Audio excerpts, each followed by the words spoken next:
परमात्मा की शरण में चलने वाले भक्त के साथ उसकी कौन सी मन स्थिति और भाव स्थिति होनी चाहिए, किस तरह से वो प्रभु की ओर जा सकता है।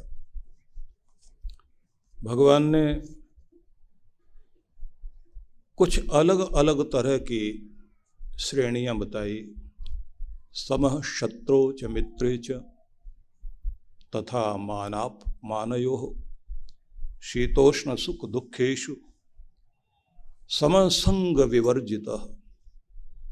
शत्रु मित्र में, मान अपमान में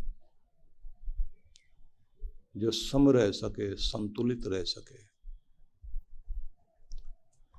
और संसार के किसी भी प्रकार के उद्वेग विचलित न कर पाए। जैसे गर्मी सर्दी को सह लेते हैं हम लोग, भगवान कहते हैं शीतोष्ण सुख दुखेषु। जैसे गर्मी सर्दी और ताप ठंडक को बर्दाश्त कर लेते हैं, ऐसे सुख दुख को बर्दाश्त करके भी शिकायत ना करे व्यक्ति और आंतरिक रूप से धन्यवादी कृतज्ञ होकर जिए और चेहरे पर संतुष्टि और प्रसन्नता, आनंद का भाव बनाए रखे। भगवान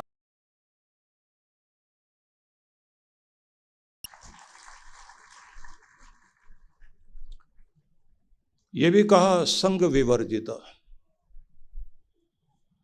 इस संसार की हर वस्तु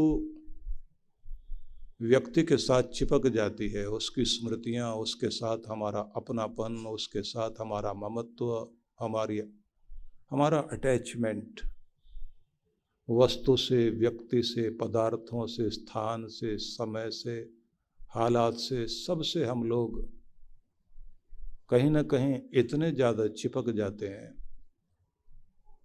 वहाँ हमारी मैं बस जाती है, जिसको छोड़ने में फिर दर्द होता है। क्योंकि दी हुई हर चीज इस दुनिया की लौटानी पड़ेगी। जिसकी है वो लेगा और वो बहुत शक्तिशाली है, लौटाती है। हम अपने अधिकारों का ट्रांसफर करें, उसकी दी हुई चीजों को उसके प्रति समर्पित कर दें। अर्पण करना, तर्पण करना, समर्पण कर देना, ये हमारे रीति में और नीति में चलता रहे।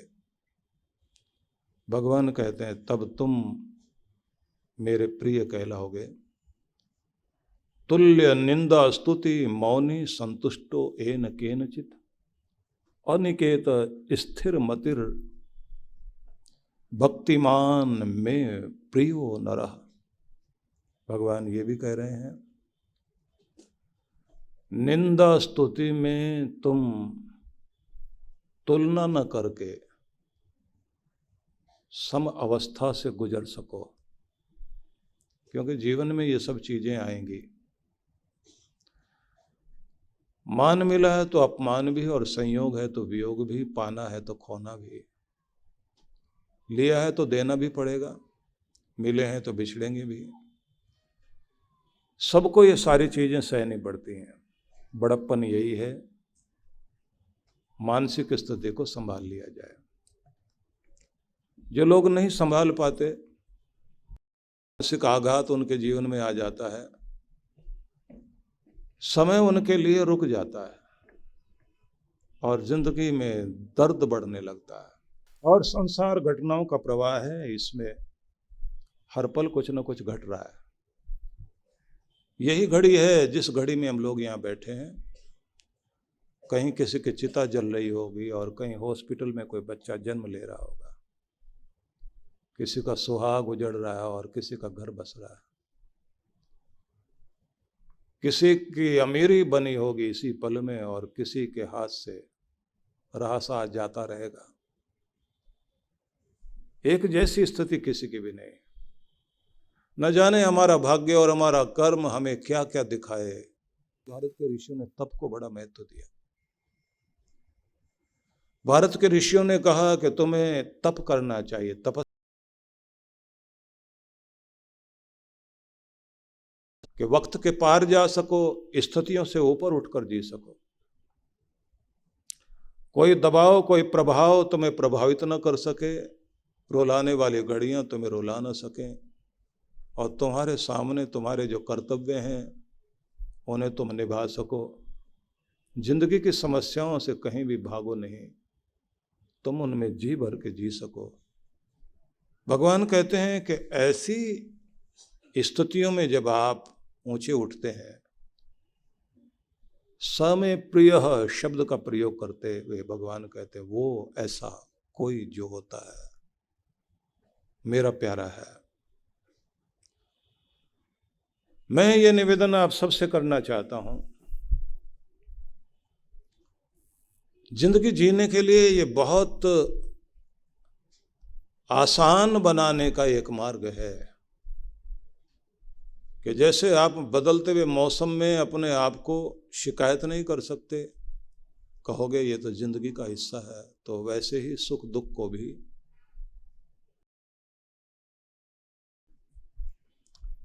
लेकिन भगवान यहाँ रुकते नहीं, वो आगे कहते हैं कि इससे भी बड़ी चीज है संतुष्ट रहना और जीवन में पाए भी सभी तरह की उपलब्धियों के साथ आभार व्यक्त करते हुए जीना, धन्यवादी बनकर जीना।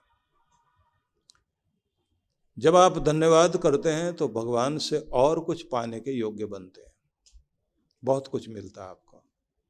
शिकायतों में खो देते हैं और धन्यवाद में पा लेते हैं, इसलिए धन्यवाद करना सीखिए कि शुक्र है तेरा मालिक, तेरी बहुत मेहर है, तेरी बड़ी कृपाएं हैं।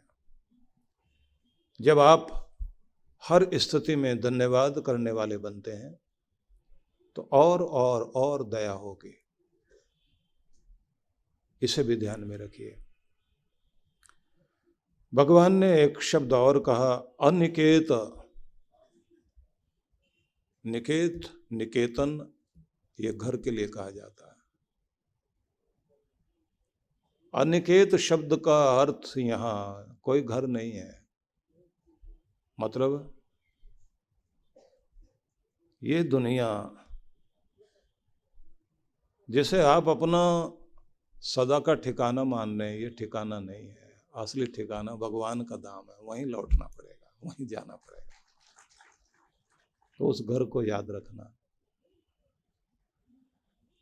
प्रवासी या कोई पर्यटक कहीं भी घूमने फिरने के लिए चले जाएं, बड़े सुंदर स्थान देखेंगे, वो आनंद मनाएंगे, लेकिन फिर भी एक काम जरूर करते हैं कि सुबह शाम अपने देश से संपर्क करते हैं। आज मैं यहाँ जाने वाला हूँ, शाम को कहेंगे आज मैंने ये देखा। बस आप भी ये समझ लीजिए, इस पृथ्वी ग्रह पर आप एक पर्यटक बनकर आए हो और आपको यहाँ की रंगीन या यहाँ का आनंद लेना है, देखना, सबको देखना है, लेकिन उसके साथ साथ अपने उस पुराने घर से जो हमारा असली ठिकाना है वहाँ का हाल चाल जानते रहना, अपना हाल बताते रहना, इसको प्रार्थना कहते हैं। डॉक्टर अर्चिका फाउंडेशन द्वारा मुक्तिनाथ धाम, पशुपतिनाथ धाम व ध्यान साधना का आयोजन होने जा रहा है 20 से 25 अगस्त 2022। हिंदू धार्मिक मान्यताओं के अनुसार मुक्तिनाथ वह क्षेत्र है जहां लोगों को मुक्ति या मोक्ष की प्राप्ति होती है। मुक्तिनाथ धाम यह उन 8 पवित्र मंदिरों में से एक है जो अपने आप में उत्पन्न हुए हैं तथा पशुपतिनाथ के बारे में माना जाता है यह लेख लिखे जाने से पहले ही स्थापित हो गया था और जो भी व्यक्ति इस स्थान के दर्शन करता है उसे किसी भी जन्म में फिर कभी पशु योनि प्राप्त नहीं होती है। एक लंबी अवधि के इंतजार के बाद साधना के शिखर पर निवास करने वाली परम साध्वी डॉक्टर अर्चिका दीदी के सानिध्य में ध्यान का आनंद भी लें। ध्यान की सुखद छांव में जो बैठता है उसकी सभी कामनाएं पूरी हो जाती हैं। ध्यान में मन का मंथन होता है। दीदी जी के मार्गदर्शन में ही मुक्तिनाथ एवं पशुपतिनाथ यात्रा का परम सौभाग्य प्राप्त हो रहा है। साथ ही साथ आप मनोकामना मंदिर, गुप्तेश्वर महादेव मंदिर व पहावा लेक 108 जल धाराएं आदि हैं। 20 से 25 अगस्त तक इस 6 दिवसीय यात्रा के लिए आज ही अपना पंजीकरण कराएं और दीदी के सानिध्य में ध्यान का आनंद लेते हुए इस यात्रा का अनुभव प्राप्त करें। अधिक जानकारी के लिए संपर्क करें 7291986653, 7291986656, 7291986657।